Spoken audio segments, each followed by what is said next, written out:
Hey everyone, Steve here from Big Head Tech, and just full disclosure, this video is sponsored by AOC.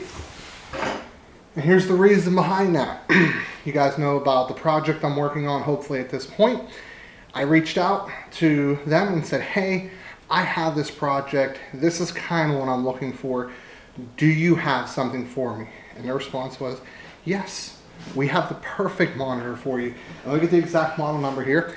It is the AOC G2590FX-B. It is a 24.5 inch 1080p 144 Hz G-Sync and FreeSync display. It's very important because we don't know what graphics card we're going to end up with. Well, I have an idea, but nothing's set in stone yet. So let's go ahead and quickly see what comes in it. Let's take a look at it, look at how to configure some things, and I'm pretty sure I'm going to recommend it, but let's find out. So let's take a look at the specs real quick, then we'll open her up. 24.5 inches, full 1080p. It is a TN panel, so it's really going to focus on low response times, happens to be 1 millisecond, high refresh rate. Colors aren't going to be quite as good as an IPS, obviously. G-Sync and Adaptive Sync compatible. DisplayPort 1.2, it has one of those, two HDMI 1.4 ports and a VGA. We're not going to want to use VGA, but it does come with an HDMI and a VGA cable. I might actually end up supplying a DisplayPort cable if need be. 3.5mm audio out, low blue mode and flicker free technology, which I guess helps during extended gaming sessions. It has their shadow control feature, which is going to show more details in dark scenes without affecting the rest of the screen, and their dial point, which improves aim with optional crosshair overlay, and is wall mount compatible VESA. Doesn't specify on my spec sheet if it's 75 by 75 or 100 by 100. It is 1 millisecond gray to gray GTG. And that's pretty much most of the notable things here. There is some software involved. It does have some tilt, and its first date available was beginning of this year, January 18, 2019, as per Newegg. So, I guess I don't know if I'm going to call it, I'm just going to call it a review, not an unboxing, because I'm not really going to show you the unboxing part. We're just going to quickly take a look at it, and then we're going to actually, as a lot of people complain about my previous videos, actually hook it up, do some screen capture, find out what some of the settings do, and that'll pretty much be it. So my particular sample, and your mileage may vary, it has these on the side of it. So do keep that in mind.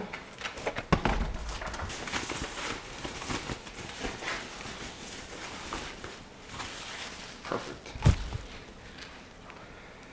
So first impressions, when I was reading the spec sheet on it, it's kind of like an infinity edge except for the bottom, so very, very thin bezels, which is definitely a good thing. Let's keep this right side up and get the rest of what we're going to need here, at least the base. And it looks like this is a pretty easy base to slide into. Yeah, just a snap. So you guys can see that. And let's see what else we got here. We have an HDMI cable, and it looks to be a power cable. And yes, standard power plug. No idea how annoying it gets when that isn't a thing. So this does, Newegg did say it came with a VGA cable. Personally, mine doesn't look to be that case, and I don't care. I'm not using VGA. Two cables. Again, this may not be a live sample. I'm not 100% sure. I feel like it came from Newegg. No, it came from EFI, I think. I don't know. But regardless, if this is what yours comes with, you're not buying a $200, by the way, this is a $200 monitor. You're not buying a $200 monitor and using VGA. Come on. So, but yeah, let's go ahead. Let's get it hooked up. I know the unboxing experience wasn't amazing. And let's start playing around with it. I have a 1080 in there. Yeah.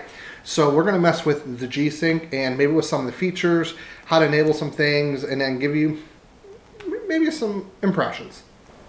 Monitor. There we go. 144 Hz. Apply. So now we should be in 144 hertz mode. Keep settings. Okay.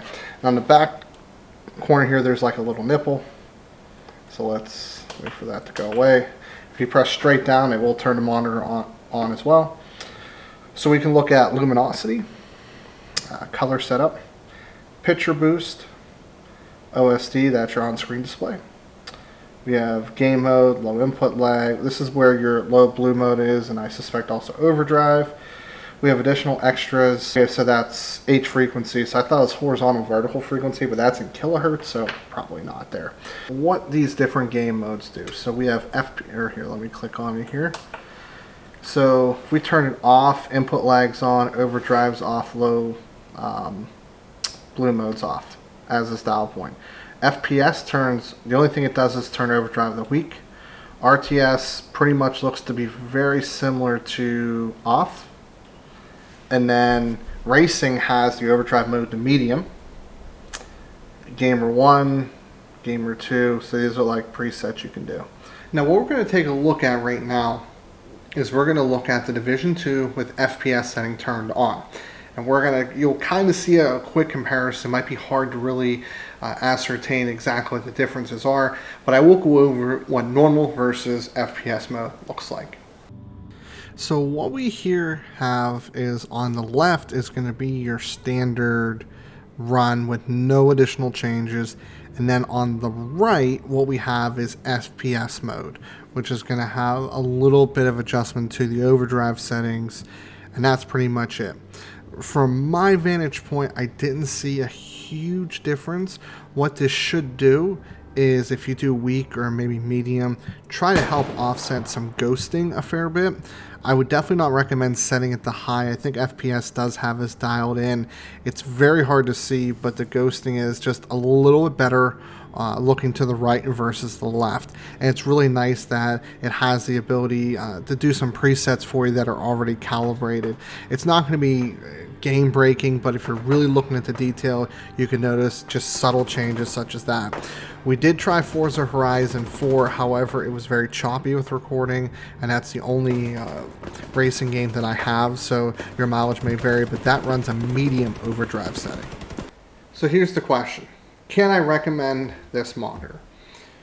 Well, the student among you will probably say, well, of course I'm going to recommend it. They gave it to me. Well, if it was not very good, I would be in the process of reaching out to them, explaining that, you know, I didn't give a good review, not sure if I should publish it, etc.